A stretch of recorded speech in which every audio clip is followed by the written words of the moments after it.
Continúa a loita contra a proposta do Goberno Central para a variante oeste de Caldas. Esta mañá o Concello e as plataformas veciñais entregaron máis de 3.800 alegacións contra o estudo da infraestructura presentado polo Ministerio de Transportes que contempla un acceso ao porto de Vilagarcía. Que tal, saúdos? O xulgado de Ribeira acordou a posta en liberdade do mozo prendido polo intento de asasinato do seu pai. Tomou esta decisión á vista do seu estado, xa que continúa ingresado na unidade de psiquiatría do Hospital de Conxo en Santiago. Non vai poder prestar declaración nas 72 horas de marxe legal dende o momento no que se produciu a súa detención o pasado sábado. En Cambados arrancou unha campaña da volandeira que cualifican de ilusionante nestas primeiras xornadas. As capturas foron boas, cunha descarga de case 6.000 kilos no primeiro día. Os prezos tamén acompañan, acadando os 11,90 euros na liña do ano anterior. Dende este martes está en vigor o plan de tráfico alternativo na contorna da Barca e o casal de Ferreirós, en Poio, por mor das obras de urbanización dese treito da PO 308. Deste xeito, estableceuse un carril con sentido único de circulación dende Poio cara a Pontevedra no tempo que duren os traballos. Feira Ponte o Choio en Pontevedra. O evento busca promover a empregabilidade e o emprendemento, xerar novos vínculos no mercado laboral e fortalecer o tecido produtivo local. Vai ter lugar os días 27 e 28 de novembro no primeiro andar do mercado de abastos da cidade. El Ousame recupera o seu magosto, esta vez cun carácter solidario, xa que vai ir en beneficio da Cruz Vermella de Noia. A actividade terá lugar este vindeiro sábado no Polideportivo Municipal Pilar Barreiro Senra de 5 a 7 da tarde. Asuntos que tratamos de contado aquí nas Novas do Día en Canal Rías Baixas. Comezamos.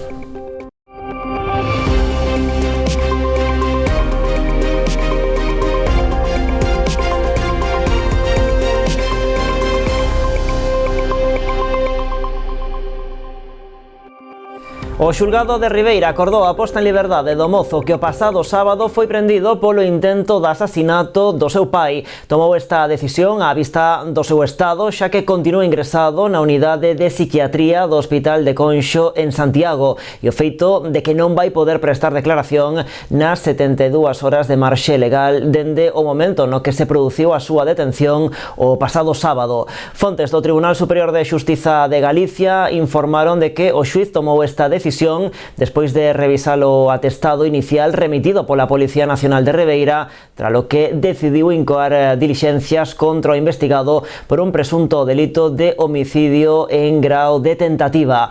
Ao mesmo tempo, o xulgado ribeirense remitiu un oficio ao propio hospital onde está ingresado o mozo e o Instituto de Medicina Legal de Galicia para que lle informen detalladamente sobre o seu estado, para saber cando poderá ser chamado á toma de declaración unha vez reciba a alta hospitalaria. En canto ao estado de saúde do seu pai, apenas hai novidades, segue ingresado na unidade de cuidados intensivos do Clínico de Santiago e o seu prognóstico é reservado. A loita contra a proposta do Goberno do Estado para a variante oeste de Caldas non perde folgos. Esta mañá o Concello e as plataformas veciñais entregaron máis de 3.800 alegacións contra o estudo da infraestructura presentado polo Ministerio de Transportes que contempla un acceso ao porto de Vilagarcía. O alcalde e os voceiros do BNG e o Partido Popular acompañaron os veciños que entregaron os documentos na subdelegación do Goberno en Pontevedra e na Unidade de Estradas do Estado tamén en Pontevedra.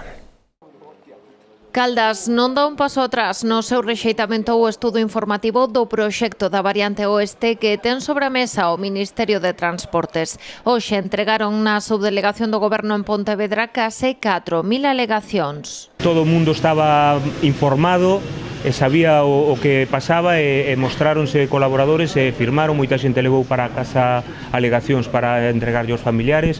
E a verdad, o que é o Concello e xente de fora do Concello está todo volcado con nós e apóyanos. E, bueno, eso demostro que xuntamos 3.800 en 4 días. Se temos máis tempo, pois eu creo que xuntaríamos o doble ou o triple. O Concello, pola súa banda, entregou a alegación acordada por unanimidade no pleno do Concello de Caldas. Solicitan que o proxecto se divida en dous estudos, un centrado na variante oeste e outro no acceso ao porto de Vilagarcía, a intervención que centra o rexeitamento veciñal. Temos autonomía suficiente como para que o estudo da variante oeste de Caldas, que ven sendo demandada dende fai máis de 20 anos en Caldas de Reis, sexa atendida de maneira independente. O acceso ao porto de Vilagarcía que nós nin pedimos nin entendemos que faga falta. A partir de aí, creemos que sendo os estudios, que sendo estudiado de forma independente, van sair resultados completamente distintos, sobre todo que non van a afectar a maior parte das parroquias de Caldas, tal e como están facendo, que condicionan moito o seu futuro.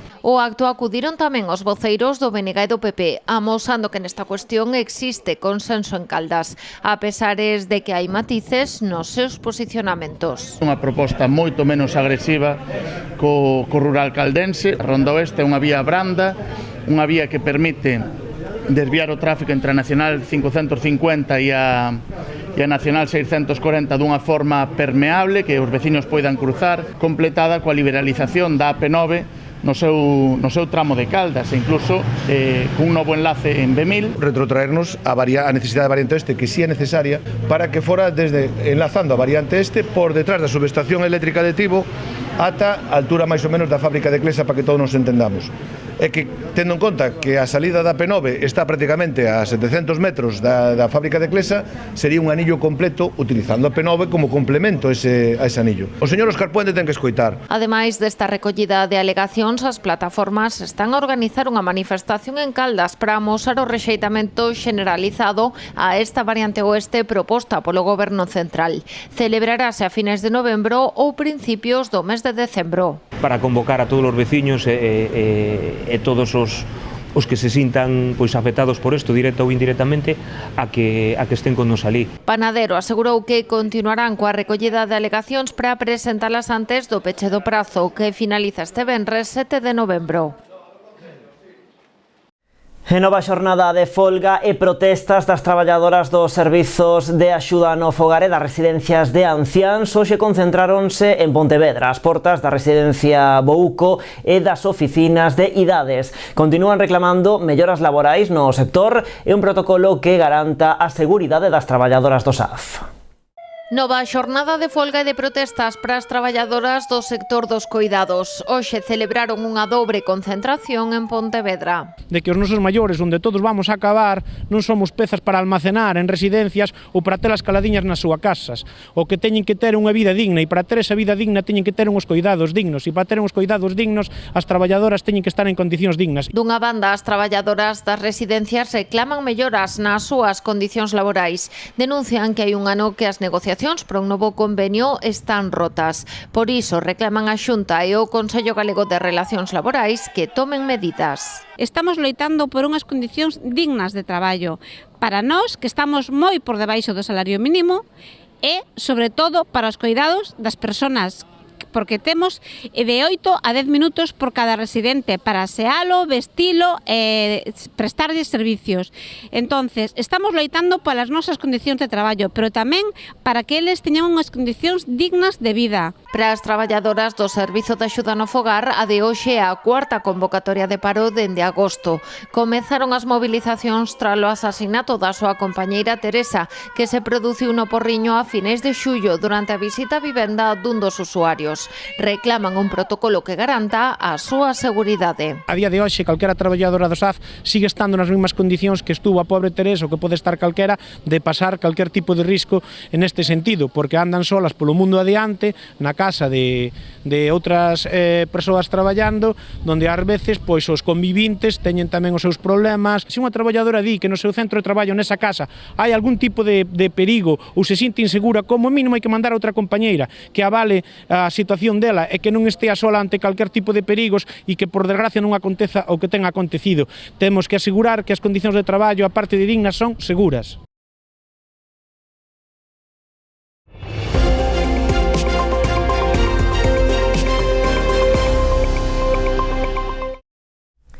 En Cambados arrancou unha campaña da volandeira que cualifican de ilusionante. Nestas primeiras xornadas as capturas foron boas, cunha descarga de case 6.000 kilos no primeiro día. Os prezos tamén acompañaron, acadando os 11,90 euros na liña do ano anterior. Na confraría falan dun produto de boa calidade e dun tamaño bo, semellante tamén ao do ano pasado ou incluso máis grande.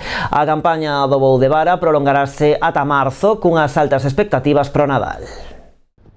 A campaña da volandeira xa está en marcha. Onte foi unha xornada ilusionante, foi o primer día, as capturas foron boas, os precios tamén acompañaron. Así resume o patrón maior de Cambados o arranque desta campaña. Na primeira xornada as capturas foron boas, cunha descarga de case 6.000 kilos. Tiñamos a esperanza, non, de que os muestreos que se habían realizado as semanas anteriores nos indicaban que podía ser un ano de que houbera máis capturas que o que foi a campaña 24 e 23, ao final pois se demostrou que así foi. Onte casi alcanzamos os 6.000 kilos, cando o ano anterior creo que habíamos chegado sobre os 4.400 ou así máis ou menos rondaron as capturas do ano anterior. Os prezos tamén son bons, manténdose en sintonía cos do ano pasado, acadando no inicio da campaña os 11,90 euros. Os precios onte empezaron a 11,90, hubo varias paradas que nese precio, en 11,90 hubo varias paradas, despois baixou a 10 e despois xa estuvo baixando pouquiño a pouco hasta chegar a última de todo que foi a 3,50, que foi a última parada para a fábrica, pero hubo moita cantidade de volandeira que se vendeu en precios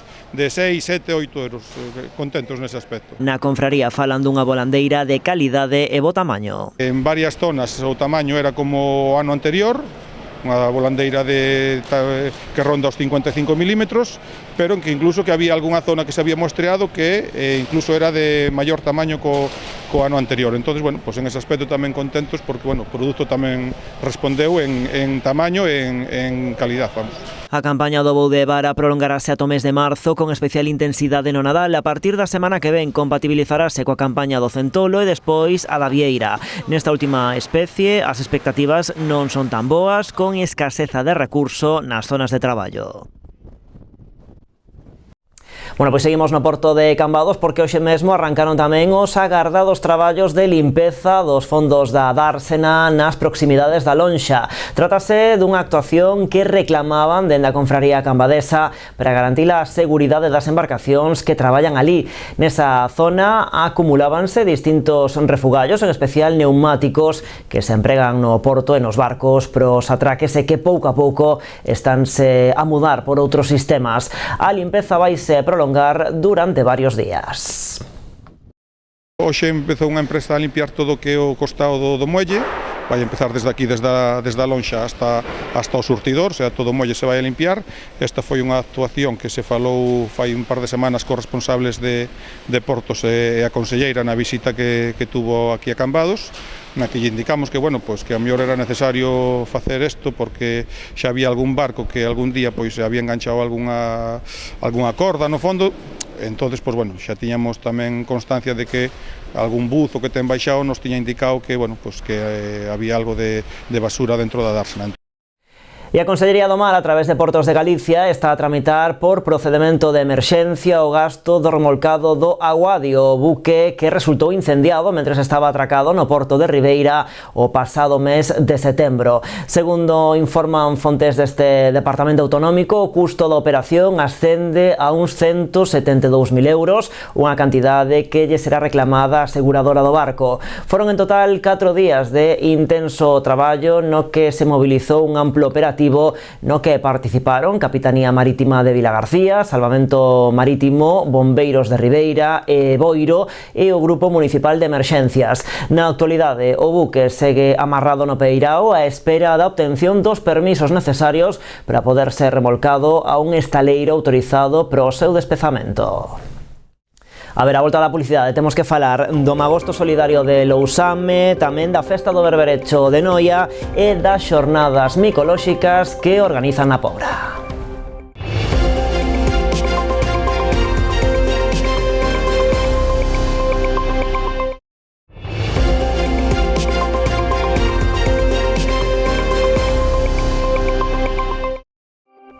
Aquí seguimos nas novas en Canal Rías Baixas. Dende este martes está en vigor o plan de tráfico alternativo na contorna da Barca e o Casal de Ferreirós en Poio por mor das obras de urbanización dese treito da PO 308. Deste xeito estableceuse un carril con sentido único de circulación dende Poio cara a Pontevedra. Para os vehículos que precisen sair de Pontevedra dende a Ponte da Barca habilitáronse itinerarios alternativos. Poden desplazarse pola Caíra ou polo no dos Bombeiros subindo polo polígono do Bao, bordeando toda a parte superior de Poio para sair pola zona da antiga Coca-Cola na avenida Antelo Mariño e a rotonda onde está situada a panadería Acuña. Os vehículos de mercancías vanse desviar dende a estrada de Vilagarcía polo polígono do Bao, evitando así a zona da Barca. Este plan de tráfico, que vai funcionar durante a execución das obras, foi consensuado con representantes da Xunta, do Concello de Pontevedra, da Garda Civil, da Policía Local, da empresa adxudicataria e tamén empresas locais. E o Concello de Lousame acordou por unanimidade no último pleno solicitarlle á Deputación da Coruña unha subvención nominativa polo 80% do custo que implicará a renovación do céspede artificial do campo municipal de Cabanetán. A solicitude formalízase unha vez que o ente provincial xa deu o seu visto bo á concesión da axuda, pero era necesario especificar que se reclamaba o 80% do custo do proxecto e non a totalidade. O orzamento final da actuación ascende a uns 204.000 euros, dos que a Deputación vai aportar preto de 164.000. A cantidade restante ata completar esa cifra será asumida polo Concello, que acudirá a unha axuda do Fondo de Cooperación. Sen embargo, como esta subvención tardará en chegar, no pleno acordouse aprobar un expediente de modificación de crédito por importe de preto de 41.000 euros para que o Concello puidese asumir a súa parte e non ter que agardar máis para poder iniciar esta obra canto antes.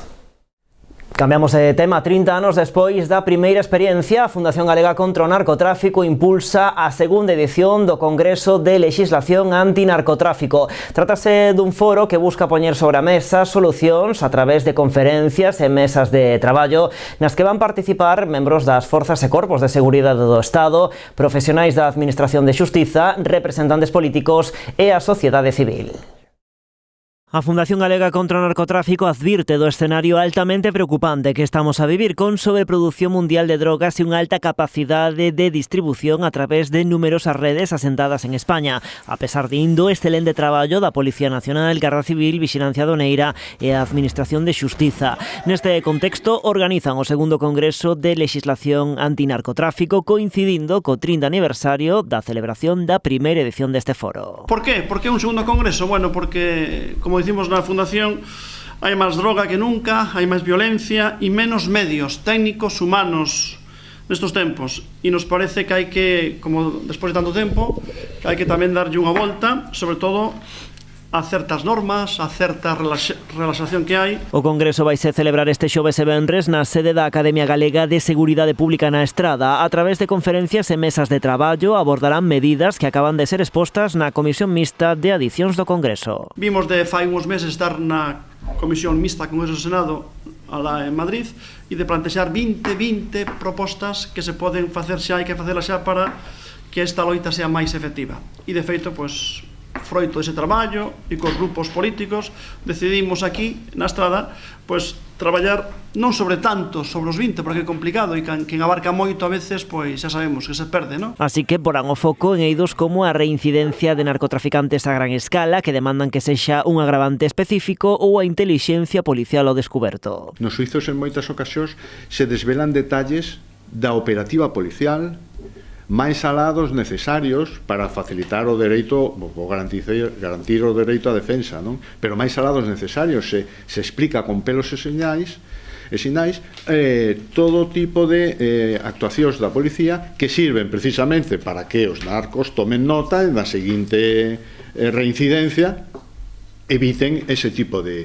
cuestións para que eles perfeccionen a súa actividade delictiva. Propoñen tamén revisar os criterios para pertenza á organización criminal, cambios legislativos para facilitar a intervención policial nos narcopisos ou a venda anticipada dos bens inmobles do mesmo xeito que cos bens mobles. O principal elemento das fortunas dos narcos, que son as propiedades, as fincas, os chalés, os bens inmobles, das naves industriais, todas esas inversións multimillonarias que teñen repartidas por medio mundo, eso non se vende anticipadamente.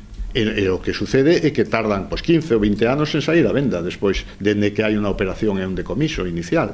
Entón, o que nos propoñemos é que dende o primeiro momento poida ser vendida esa propiedade, igual que se fai cos bens mobles. Nas xornadas participarán representantes políticos, expertos legais, xuíces, fiscais e letrados da Administración de Xustiza e membros dos corpos e forzas de seguridade do Estado.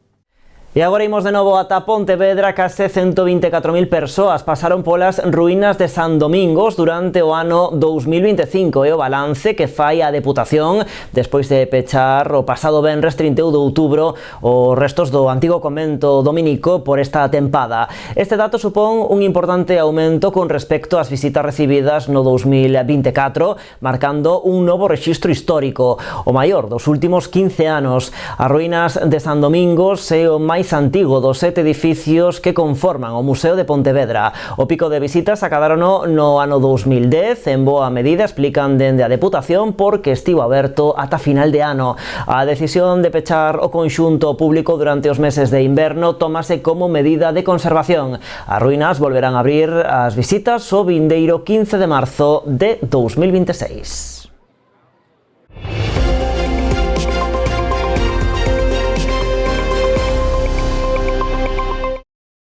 Os días 27 e 28 de novembro, o primeiro andar do Mercado de Abastos de Pontevedra acollerá a feira Ponte o Chollo, un evento co que se pretende promover a empregabilidade e o emprendemento, xerar novos vínculos no mercado laboral e fortalecer o tecido produtivo local. A oferta das dúas xornadas inclúe obradoiros de mellora da empregabilidade, asesoramento curricular, videocurrículo e fotografía para currículo, esta última a cargo da fotógrafa Bea Fiscar. Tamén haberá dous coloquios: Intelixencia Artificial na procura de emprego e negocios, a cargo de Noela Quintana e Damián Pazos, e claves para unha entrevista de traballo exitosa con Quintana. Ademais, reservarase un espazo para recursos de formación, orientación profesional, preparación para procesos de selección e acompañamento a emprendedores de persoas desempregadas. Ademais, o equipo irá publicando vídeos de persoas emprendedoras da cidade antes da celebración das dúas xornadas. A participación nas actividades será gratuita e as persoas interesadas poden consultar toda a información e inscribirse na páxina web ponteochollo.eu. Aquí tamén poderán atopar ofertas actualizadas de emprego. A Pobra prepárase para unha nova edición e xa van 9 das súas xornadas micolóxicas. Desenvolveranse dende o mércores ao domingo con múltiples actividades que incluirán saídas ao campo, unha charla, obradoiros, exposicións e ata un show cooking a cargo do prestixioso chef local Quique Piñeiro. As xornadas micolóxicas da Pobra retoman un ano máis o protagonismo, cun cartel de actividades do máis variado, que se prolongarán dende o mércores ao domingo.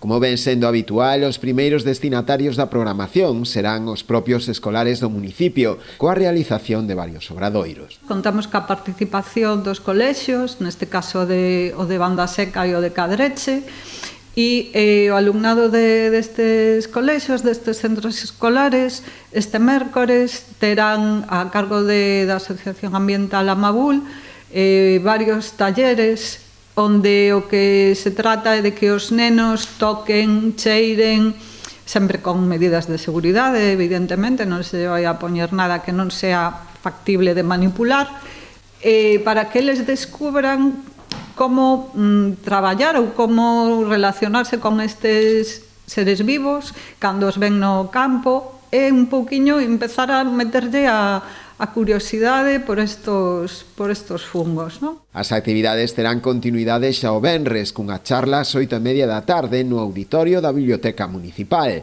a cargo de José María Trababelai. Despois de facer varios anos charlas de iniciación, pois ora buscamos por afondar un pouco máis no tema, e este ano pois vai a ser sobre o xénero rúsula, que é un xénero que, como os aficionados saben, é dos complicados que hai dentro do mundo dos fungos. E, bueno, a verdade que o seu relator, que vai ser José María Traba, Chemi Traba, conocido, que, bueno, un autor da guía, por exemplo, un dos coautores da guía de setas de Galicia, un personaxe pois importante a nivel galego no mundo da micoloxía. Na fin de semana, na Praza de Abastos estará montada tamén unha gran exposición, na que se exhibirán numerosos exemplares de cogumelos, mentres que os locais da Confraría de Pescadores acollerán diversos talleres micófilos sobre o cultivo de Pleurotus. Pero como é habitual, o día grande das xornadas estará reservado para o domingo, cunha saída de campo a partir das 10 da mañá, para recoller exemplares, que serán expostos posteriormente na propia praza. Ás 2 terá lugar un show cooking a cargo do prestixioso chef local Quique Piñeiro. Volvemos a contar con Quique Piñeiro, que xa veu noutras edicións, e, bueno, pois vamos variando un pouco das persoas que nos veñen a ofrecer pois as súas novas receitas e a súa creatividade para disfrutar deste, e, bueno, e darnos ideas, tamén a xente que nos gusta preparalo, pois para cociñalos na casa despois, porque, bueno, ese show cooking sempre nos explica un pouco como o fan e as propiedades que teñen os cogumelos que utilizan, non? O domingo aproveitarase tamén para facer entrega dos premios aos gañadores da 9ª edición do concurso fotográfico de micoloxía. Todas as actividades programadas son de carácter gratuito, pero algunha delas requiren inscripción previa, como é o caso da propia degustación gastronómica, polo que os interesados deben anotarse enviando un correo a pobramicoloxía@gmail.com. A Confraría de Pescadores de Noia e o Concello presentaron a 8ª edición da Festa de Exaltación do Berberecho, unha cita coa que as dúas entidades pretenden poñer en valor este produto característico e que lle dá sona á localidade. O programa arrancará este vindeiro xoves pola mañá coa visita aos bancos marisqueiros do Testal do recoñecido chef Pepe Vieira. O afamado cociñeiro, posuidor dunha estrela Michelin, ofrecerá pola tarde na Praza de Abastos unha demostración gastronómica onde o berberecho será o gran protagonista. As persoas que desexen asistir deberán inscribirse previamente mandando un correo electrónico a cofradía@cofradianoia.org. Ese mesmo día, a partir das 7 da tarde, dará comezo tamén a ruta de tapas por diferentes establecementos hostaleiros da vila que ofrecerán aos seus clientes creacións culinarias elaboradas a base de berberecho. Pero a festa terá o seu día grande o domingo. Ese día haberá unha gran degustación na Alameda a partir da 1 do mediodía, na que se servirán 2 racións de empanada, de millo e de trigo, arroz con berberecho e bebida. A degustación realizarase mediante un donativo solidario a beneficio de Cáritas e Cruz Vermella. Pois falando de iniciativas solidarias, Lousame recupera o seu magosto, esta vez, como lles estamos contando, cun carácter solidario porque vai en beneficio da Cruz Vermella de Noia. A actividade presentada no Concello terá lugar este vindeiro sábado no Polideportivo Municipal Pilar Barreiro Senra, dende as 5 da tarde ata as 7. Dende o Concello destacan a importancia de recuperar unha actividade tradicional que non se celebraba dende a pandemia. Hoxe estamos aquí do Concello de Lousame para presentar unha edición do Magosto, que é unha actividade que desde antes da pandemia non se celebraba neste Concello e, por tanto, desde que fixemos o cambio de alcaldía, unha das primeiras decisións que tomamos nas reunións que tivemos cos departamentos, en este caso o Departamento de Cultura, foi que había que correr e volver a celebrar esta actividade, que consideramos que é unha actividade moi bonita, que a demandan os veciños, e que ademais neste caso queríamos dar un enfoque solidario para que non sexa só un momento de reunión digamos desta tradición tan nosa como é o Magosto, sino que tamén darlle un enfoque solidario e neste caso vaise donar todo a Cruz Vermella os produtos que digamos que hai que traer como se foran de entrada, os produtos de higiene e limpeza que se van a requerir para esa entrada. Esperamos que este día sea un día de divertimento no que vos acordedes de todos os demais que non o pasan tan ben. Ademais da propia degustación de castañas, a festa tamén incluirá música, xogos populares e chocolate con churros. As entradas para o Magosto Solidario xa están dispoñibles na plataforma bandaoticket.com. A inscripción é obrigatoria para controlar o aforo e por cuestións de loxística. Os asistentes deberán presentar a súa entrada digital na porta do Polideportivo e achegar como mínimo un produto de limpeza ou higiene por persoa, que será destinado a Cruz Vermella. A cambio recibirán un vale para a degustación de castañas e chourizo con pan, mentres que os nenos obterán un para chocolate con churros. Decirlle a todos os veciños de Lousame que, por favor, veñan, colaboren e aproveiten estas actividades porque, ao final, son para eles, son do Concello e son para os veciños de Lousame e por eso hai que poñelas en valor e aproveitalas e digamos, completar o aforo todo posible, porque además ten unha boa causa detrás. Bueno, pois ata aquí por hoxe, máis en canalriasbaixas.com e tamén nas nosas redes sociais e de contado, dentro duns minutiños aquí en Canal Rías Baixas, estreamos nova tempada do programa de entrevistas Falemos. Graciñas como sempre por estaren aí. Adeus.